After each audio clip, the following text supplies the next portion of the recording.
Hi there, I'm Michael Bovee with Consumer Recovery Network. Thanks for tuning in to DebtBytes, our YouTube channel. Today I want to talk about what to do when you hit a brick wall with trying to negotiate or settle a debt. Let's assume for a moment that you have a credit card debt and your bank is unwilling to settle it with you or negotiate a lower balance payoff, or the debt collector working for the bank or a debt buyer or whatever the circumstances are, you're trying to negotiate a debt for less than what you owe. You have money, you just need to get them to go to a place where you can afford to pay it. But they won't go anywhere. They're just refusing. Okay, couple of things. First of all, your timing might just be off. In other words, there is a specific formula to follow, and I'll use the credit card example. Typically, banks aren't even going to have a discussion about settling for less than what you owe until you're a minimum, and I mean a minimum of 90 days late. And even then, the vast majority of banks are not going to have that discussion with you. They're going to wait until you're closer to when they're going to have to account for the loss on their books, so closer to what is typically going to be 180 days. Not always, but pretty common. Then you might be able to have a discussion. So if you're trying to negotiate a debt directly with your creditor, and you just paid them last week, your minimum payment, good luck with that. That's why they're refusing to do it. Same thing, well, you're going to hit the same kind of obstinance at 60 days late. Wait until you're 4 months, 5 months. You start to interject that into the conversation and you're having a productive dialogue usually. And that's with original creditors on your credit card debt. What happens when you hit a brick wall with a debt collector? Okay, so there's different kinds of debt collectors. There are contingency debt collectors. These are the most common type in America, where you've got bank, in this example, sends it to a debt collector. We'll say a really big one, URS, United Recovery Systems, right? Chase uses them a lot. So let's say Chase sends it over there. You're dealing with URS. URS just got the account. You bring up some kind of dialogue about, hey, I owe $10,000 and I've all I've got in the world to me. In fact, I got to borrow it is this $3,500 or $4,000 or whatever. And they're just saying, no, we can't give you any reduction. A couple things might be happening. One, when debt collectors first get an account in this kind of a contingency relationship where they only get paid if they get you to pay and they just got it and they're going to have it for maybe 90 days or more, the first efforts that they make might not be all that forgiving. They may not become all that flexible right when they get it. They know they've got it for 90 days, they've got you on the phone, it's the first call you picked up. They're not talking about negotiation or settling yet, but they might at the end of that month that you're in.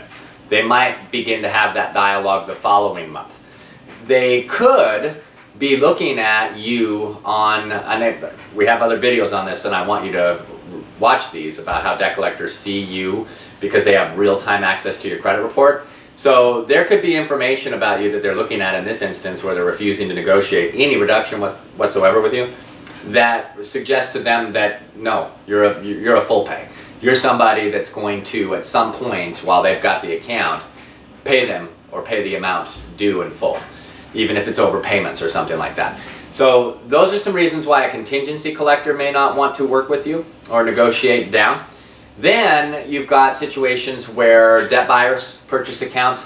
When they first get a portfolio, they may be a little less flexible. Not all the time. Actually, the smartest, most active debt buyers out there are generally looking to liquidate those accounts, at every stage, whether it's the beginning or, the end of a life cycle of a debt they bought years ago.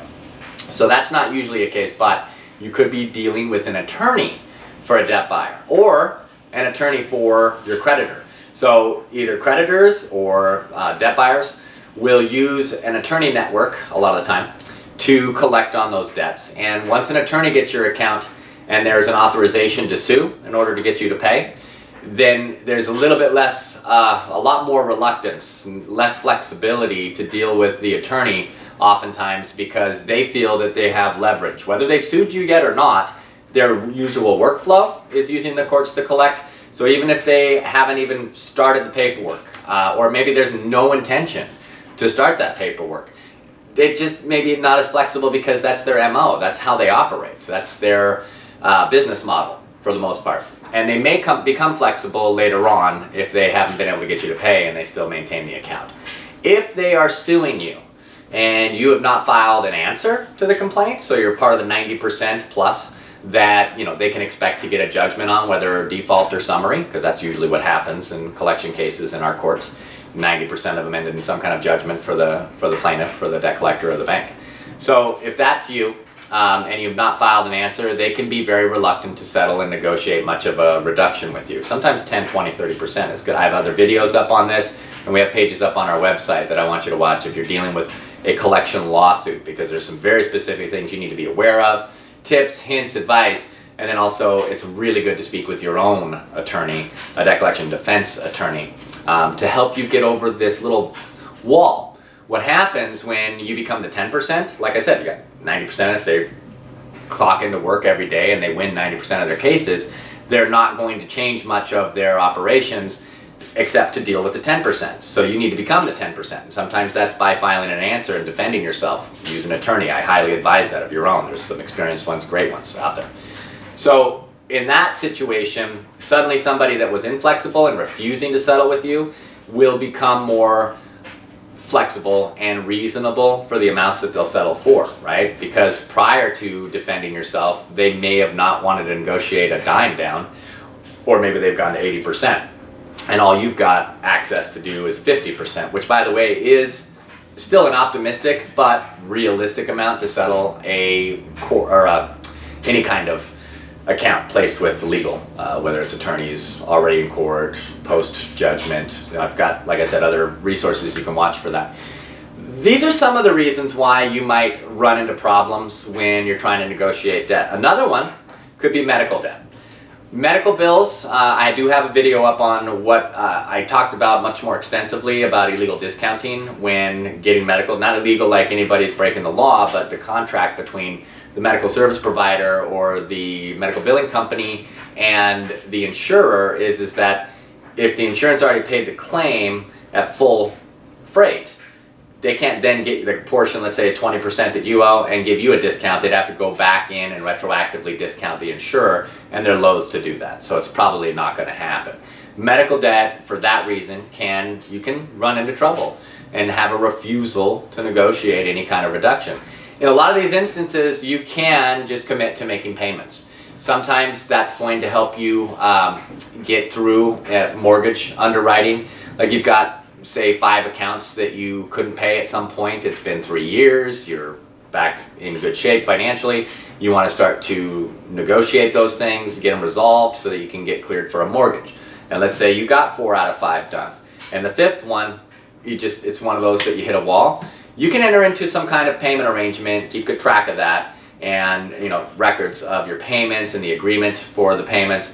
And a lot of time, if you've made several payments and on time, you're showing that you can afford that, it can help you get past underwriting if you don't have too many of those. Like I said, just like 1 in this instance.